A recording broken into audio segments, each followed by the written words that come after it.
کیونکہ وہ 2 ہفتے کی دوبارہ سے وقت مانگ رہے تھے کہ مجھے بتایا نہیں گیا امجد پرویز صاحب نے یہ بات کی. تو عامر فاروق صاحب کا اس وقت بھی یہی کہنا تھا کہ آپ تیاری کریں اور اس کے بعد آپ کو 1 دن کا 2 دن کا وقت دیا جاتا ہے, مطلب کل دوبارہ سے سماعت ہوگی 24 اگست کو.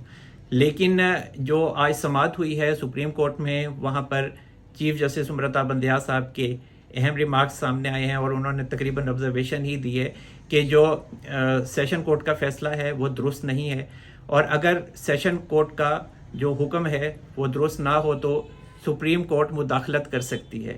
اور انہوں نے یہی بات کی ہے کہ آپ کو حق دفاع کا موقع کیوں نہیں دیا گیا, آپ کو حق دفاع کا موقع ملنا چاہیے تھا, جس پہ الیکشن کمیشن کے جو وکیل ہیں امجد پرویز صاحب, ان کا یہ کہنا تھا کہ جو حق دفاع کا انہیں موقع ملا تھا, انہیں 3 دفعہ موقع ملا, لیکن جو وکلا تھے, وہ جو گواہان تھے وہ غیر متعلقہ تھے پی ٹی آئی کے, تو اسی وجہ سے پھر یہ گواہان پیش نہیں کر سکے اور پھر جو فیصلہ ہے وہ سنا دیا گیا, جس پہ جو جسٹس مظاہر علی اکبر نقوی صاحب بہت زیادہ غصے میں آئے اور انہوں نے کہا کہ یہ کیسے ہو سکتا ہے کہ گواہان کو نہ سنا جائے, حق دفاع نہ ملے اور جو سیشن کورٹ ہے وہ فیصلہ سنا دے. جسٹس مظاہر علی اکبر نقوی صاحب کا تو غصہ کرنا بنتا ہی تھا نا. تو اس کے بعد جو لطیف کھوسہ صاحب ہیں, ان کا یہ کہنا تھا کہ الیکشن کمیشن کو یہ کیسے حق حاصل ہے, حالانکہ آئین میں لکھا ہوا ہے کہ 120 دن میں آپ نے جانچ پڑتال کرنی ہے الیکشن کمیشن نے جو بھی عوامی نمائندے ہیں ان کے گوشواروں کی. تو اس پہ جو جسٹس جمال خان مندوخیل ہیں, ان کا یہ کہنا تھا کہ جو گوشوارے چیک کرنے کا معاملہ ہے وہ 120 دن تب شروع ہوں گے جب جانچ پڑتال میں کوئی معاملہ نکل آئے, تو اس کے بعد پھر 120 دن شروع ہوتے ہیں. اور پھر جو چیف جسٹس امرتا بندیا صاحب ہیں, انہوں نے بھی اہم ریمارکس دیے اس پوائنٹ پر کہ 800 کے قریب قومی اسمبلی کے ممبر ہوتے ہیں اور الیکشن کمیشن کو اس حوالے سے پھر مائنڈ اپلائی کرنا پڑتا ہے کہ جب گوشواروں میں کوئی معاملہ نکلے گا تو پھر جو الیکشن کمیشن ہے وہ 120 دن میں کارروائی کر سکتا ہے. تو ابھی جو ہے وہ تحریری فیصلہ جو ہے وہ جاری ہو گیا ہے اور آج کی سماعت کا, اور انہوں نے کہا ہے کہ ہماری اگر سپریم کورٹ کے ججز کی عزت ہے تو ہائی کورٹ کے ججز کی بھی عزت ہے, ہم تمام ججز کی عزت کو برابر رکھتے ہیں.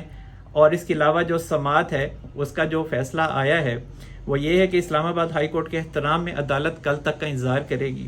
ٹرائل کورٹ کے قانونی نکات کا تقاضا پورا ہونا چاہیے. ٹرائل کورٹ نے اختیار سماعت ہائی کورٹ کے مسترد شدہ فیصلے پر انحصار کر کے فیصلہ سنا دیا. اس میں دیکھیں یہ ہے کہ, اور یہی پوائنٹ جمال خان مندوخیل صاحب نے بھی اٹھایا کہ جو اسلام آباد ہائی کورٹ ہے, جو عامر فاروق صاحب ہیں, انہوں نے کوئی سٹے نہیں کیا ہوا تھا کہ ان کو ریسٹرکٹ نہیں کیا ہوا تھا جو سیشن کورٹ کے جج تھے ہمایوں دلاور صاحب کیا فیصلہ نہ سنائے.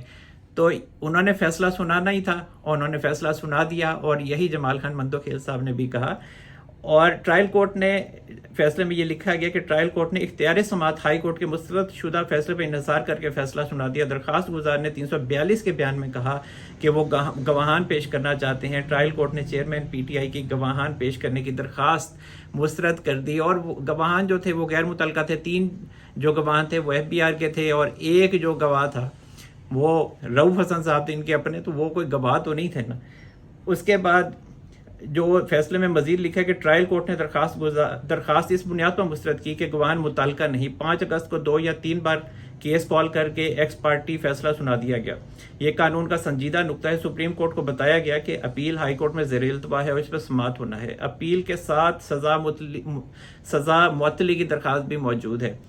اس کے علاوہ بندیال صاحب نے مزید لکھا ہے کہ فی الحال اس معاملے میں مداخلت نہیں کریں گے, پہلے ہائی کورٹ کو فیصلہ کرنے دیں, انصاف ہوتا ہوا نظر آنا چاہیے. توشہ خانہ کیس میں ٹرائل کورٹ نے سپریم کورٹ ہائی کورٹ کے حکم کی خلاف ورزی کی. اس کے بعد چیف جسٹس نے الیکشن کمیشن کے وکیل امجد پرویز صاحب کو بھی یہ بات کی ہے کہ آپ خود ماشاءاللہ سمجھدار وکیل ہیں, لیکن ٹرائل کورٹ نے حق دفاع نہیں دیا اور بہت جلدی میں یہ فیصلہ دے دیا. تو جو قانونی نکات ہیں ان پر عمل ہونا چاہیے, قانونی تقاضے جو ہیں وہ پورے ہونے چاہیے, اس کے بعد پھر فیصلہ سنایا جانا چاہیے. اب اگر بندیال صاحب عمران خان صاحب کو ریلیف دیتے بھی ہیں, لیکن عمران خان صاحب کا پھر بھی اٹک جیل سے نکلنا بہت مشکل ہے, کیونکہ اٹک جیل میں عمران خان صاحب کی جو مہمان نوازی ہے وہ لمبے عرصے کے لیے ہے.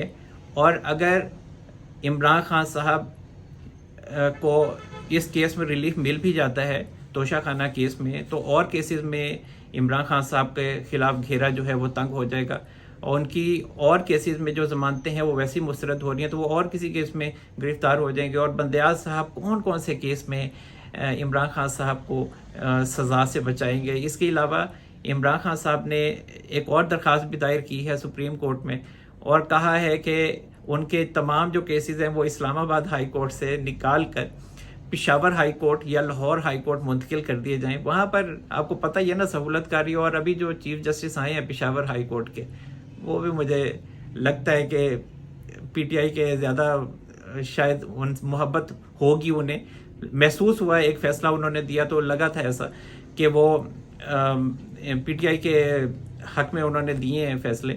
بہرحال تو جو لاہور ہائی کورٹ ہے وہاں پر امیر بھٹی صاحب ہیں، اور امیر بھٹی صاحب جو ہیں وہ ان کے تو جو داماد صاحب ہیں وہ ویسے ہی جو ملٹری کورٹ میں ان کے خلاف ٹرائل ہونے والا ہے، جو فیصلہ آباد میں آئی ایس آئی کے ہیڈ آفس پہ انہوں نے اٹیک کیا تھا 9 مئی کو. اس کے علاوہ ایک اور اہم آبزرویشن دی ہے چیف جسٹس امرتا بندیاز صاحب نے، وہ بھی عمران خان صاحب کی درخواست ہے، اس پہ بھی پھڈا پڑا ہوا ہے 184 سب آرٹیکل 3 کا، کہ عمران خان صاحب نے ہی سپریم کورٹ میں درخواست دائر کی ہوئی ہے نیب قوانین میں ترمیم کے حوالے سے.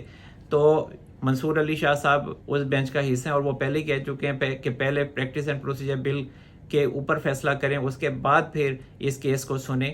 تو وہاں پر بھی چیف جسٹس امرتا بندیاز صاحب کو امبیرسمنٹ کا سامنا کرنا پڑا تھا. تو وہاں پر جو آبزرویشن چیف جسٹس امرتا بندیاز صاحب نے دی ہے، وہ نون لیگ کے جو رہنما ہیں میاں جاوید لطیف، انہوں نے نیب کے خلاف اپیل کی تھی. تو اس پہ ان کا کہنا ہے کہ نیب ترامیم کا یہ جو معاملہ ہے، اس کے مطابق انکوائری کے مرحلے پر کسی کو گرفتار کرنا مناسب نہیں ہے، اور یہ ڈریکونین لا ہے. اور اب آگے دیکھتے ہیں، اب ان کو یہ ڈریکونین لا نظر آ رہا ہے. جب میاں نواز شریف کے خلاف یہ سارے فیصلے ہوئے، نیب نے ان کو رگڑا، تو تب تو سب ٹھیک تھا، لیکن اب جب عمران خان صاحب کا معاملہ آیا ہے تو اب جو ہے معاملہ جو ہے وہ گڑبڑ ہے، ڈریکونین لا ہے.